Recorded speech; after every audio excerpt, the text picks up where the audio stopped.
হিন্দু মুসলমান এক সকলো জাতি এক সকলো ৰাইজ এক সকলো ৰাইজ এক ইনকিলাব মানে হাতখন এনেকে এনেকে অলপ মাৰি দিয়ক আকৌ ইনকিলাব ইনকিলাব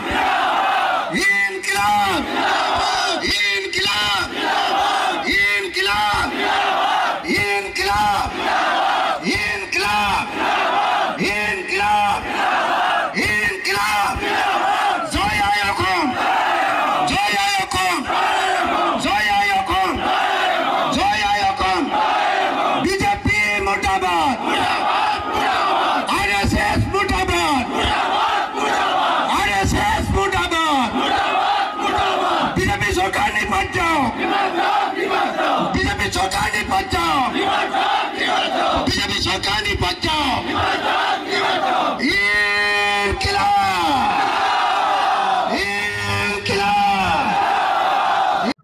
পাকাবাটবাৰী সমষ্টিৰ পিঠাদিত ভক্তৰ দবাৰ পিঠাদিত আমাৰ এখন বিশাল গণসমাৱেশ অনুষ্ঠিত হ'ল 2026 চনত যাতে বিজেপিৰ হিমন্ত বিশ্ব শৰ্মা আৰু AIDFৰ বদৰুদ্দিন আজমলক চকিয়ে টকিয়ে যাতে ব্ৰহ্মপুত্ৰত দলিয়াই দিব পাৰো এই দুইটা সাম্প্ৰদায়িক দল হিন্দু সাম্প্ৰদায়িক দল বিজেপি তাৰ চৰ্দাৰ হ'ল হিমন্ত বিশ্ব শৰ্মা আৰু মুছলমান সাম্প্ৰদায়িক দল AIDF তাৰ চৰ্দাৰ হ'ল মৌলানা বদৰুদ্দিন আজমল এই দুইজনৰ ৰাজনীতি অসমৰ পৰা আমি নাইকিয়া কৰিব খুজিছো সেইকাৰণে আমি সকলো বিৰোধী দল ঐক্যবদ্ধ হ'ব খুজিছো কংগ্ৰেছে ঐক্যবদ্ধ হ'ব খোজা নাই কংগ্ৰেছে নিজৰ স্বাৰ্থত গোটেই একতাটো ভাঙি দিছে কিন্তু আমি আশা কৰিম যে 2026 চনত আমি সকলোৱে ঐক্যবদ্ধ হৈ আমি বিজেপিক পৰাভূত কৰিব পাৰিম আৰু লগতে 2025 চনত হ'বলগীয়া পঞ্চায়ত নিৰ্বাচনতো আমি বিজেপিক অসমৰ ৰাজনীতিৰ পৰা বিদায় দিব পাৰিম ডেফিনেটলি আমি পাকাবাটবাৰী সমষ্টিত ৰাইজৰ দলৰ কেণ্ডিডেট 2026ত উঠাবৰ কাৰণে আমি যুঁজা কৰি আছো তাৰ কাৰণে পাকাবাটবাৰী সমষ্টি কমিটি আমি গঠন কৰিছো তাৰ কাৰণে পাকাবাটবাৰী প্ৰত্যেকটো পঞ্চায়ত কমিটি আমি গঠন কৰিছো যাক আমি আঞ্চলিক কমিটি বুলি কওঁ আৰু পাকাবাটবাৰীৰ প্ৰত্যেকটো বুথ কমিটি তৈয়াৰৰ কাম চলি আছে ডেফিনেটলি আমি পাকাবাটবাৰীত 2026 চনৰ বিধানসভা নিৰ্বাচনত আমি প্ৰাৰ্থিত্ব আগবঢ়াবলৈ ভাল পাম আৰু কংগ্ৰেছক নিশ্চিতভাৱে আমি পাকাবাটবাৰী সমষ্টিটো এৰি দিবৰ কাৰণে আহ্বান জনাম যাতে আমি সকলোৱে মিলি এইবাৰ বিজেপিক পৰাভূত কৰিব পাৰো আমি কৈ আছো যে আমি 2026 চনত অন্তত পক্ষে 20ৰ পৰা 25 জন MLA জিকাম আৰু আমাক নোহোৱাকৈ কোনেও চৰকাৰ 2026 চনত কৰিবই নোৱাৰে খাটাং যে আজি অসমত সংখ্যালঘু ৰাইজে যিমান বিপদত পৰিছে তাৰ কাৰণে বিজেপি দল 1 নম্বৰ জগৰীয়া কিন্তু 2 নম্বৰ জগৰীয়া কংগ্ৰেছ দল 2 নম্বৰ জগৰীয়া কংগ্ৰেছ দল এই কাৰণে যে ভাৰতৰ স্বাধীনতাৰ আজি 77 বছৰৰ ভিতৰত প্ৰায় 60 বছৰমান অসম শাসন কৰিলে কংগ্ৰেছে 60 বছৰমান কংগ্ৰেছে শাসন কৰাৰ পাছতো সংখ্যালঘুসকলৰ মূল সমস্যা এটাও সমাধান নকৰে